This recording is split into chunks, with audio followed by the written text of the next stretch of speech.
मंडळी हे आहे डोंबिवली पूर्वचं रेल्वे स्टेशन।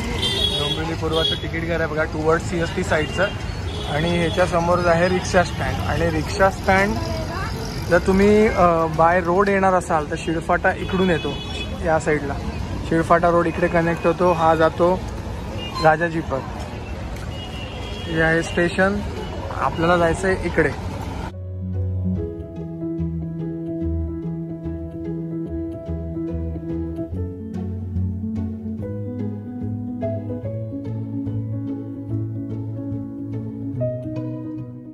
इकडे रामनगर पोलीस स्टेशन आहे, इथून सरळ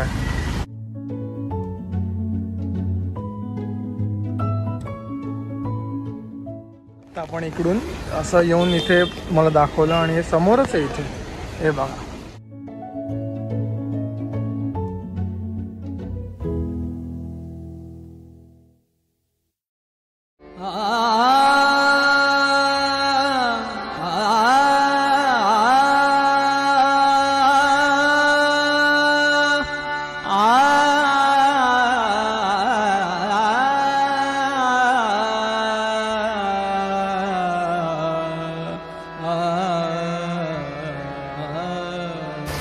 नमस्कार मंडळी, मी नरेंद्र चंद्रकांत रावत आणि तुमचं पुन्हा स्वागत करतो मराठा लाईफ या आपल्या यूट्यूब चॅनलमध्ये।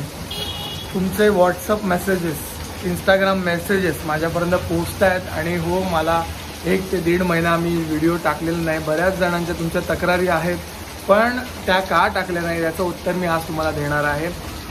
गेल्या 1 ते 1.5 महिन्यापासून मी या गणपतीच्या सगळ्या तामझामामध्ये, म्हणजे गणपतीचं आपलं जे कलादालन आपण गेल्या वर्षीपासून ओपन करतोय, देव बाप्पा कला दर्पण या नावाने, तर त्या सगळ्या गडबडीत मी होतो, त्यामुळे गेल्या 1-1.5 महिन्यात वेळ मिळाला नाही व्हिडिओ टाकायला। तर आज आपण घेऊन आलो आहोत गणपतीच्या सुंदर अशा सात्विक गणेश मूर्त्या, ज्या तुम्हाला देव बाप्पा कला दर्पण या आमच्या कलादालनात विक्रीसाठी उपलब्ध आहेत। लवकरच 2 महिन्यांवर गणपती बाप्पा येऊन ठेपलेले आहेत। तर एकंदरीत बाप्पाच्या मूर्त्या कशा असणार आहेत, आपल्याकडे 1 फुटांपासून ते 2-3 फुटांपर्यंत किंवा त्याहून मोठ्या मूर्त्या आपल्याकडे तुम्हाला अवेलेबल मिळतील, उपलब्ध होतील। तर जास्त वेळ तुमचा घेत नाहीत, लवकरात लवकर आपण पाहूया 1 फुटांपासून ते सध्या 2 फुटांपर्यंत गणेश मूर्त्या कशा आहेत। आणि जर तुम्हाला व्हिडिओ आवडला तर या व्हिडिओला नक्की लाईक करा।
माझी ना प्रशासनाला एक कळकळीची नम्र विनंती आहे की दरवर्षी हे जे वावटळ उठवलं जातं की POPच्या गणपती बाप्पा आणि शाडू मातीचे गणपती बाप्पा हा जो वाद छेडला जातो आणि त्यावरून एवढ्या काही गोष्टी दरवर्षी होतात ते कुठेतरी कृपया थांबवा.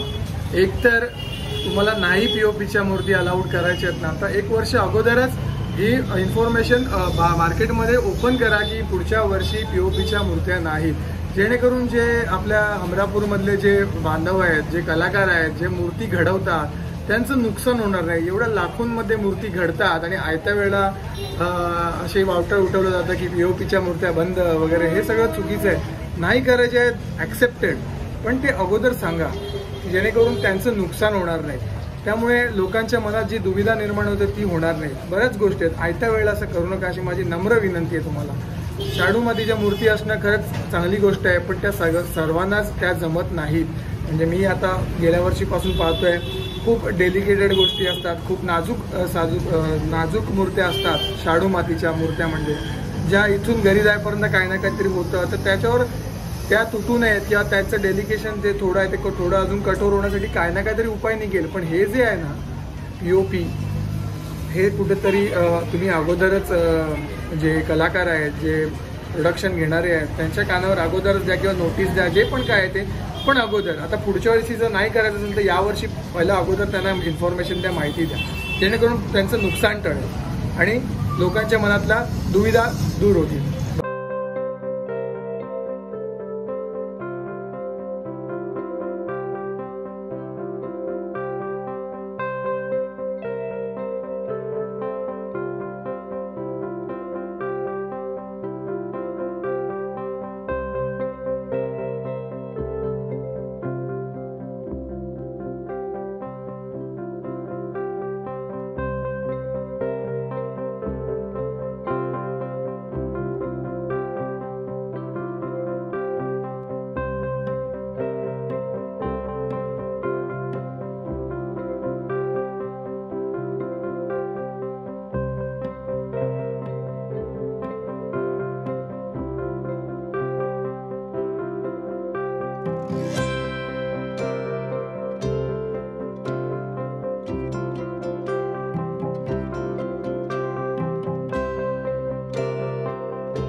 आणण्याचा प्रयत्न करेन. हो, यापुढे आणण्याचा प्रयत्न करेन. आणि बस तुमचा आशीर्वाद आहे सदैव पाठीशी, असाच राहू देत. आणि असा हे म्हणून व्हिडिओ इथे संपवतोय. बाकी काय, देव पाठीशी आहेच.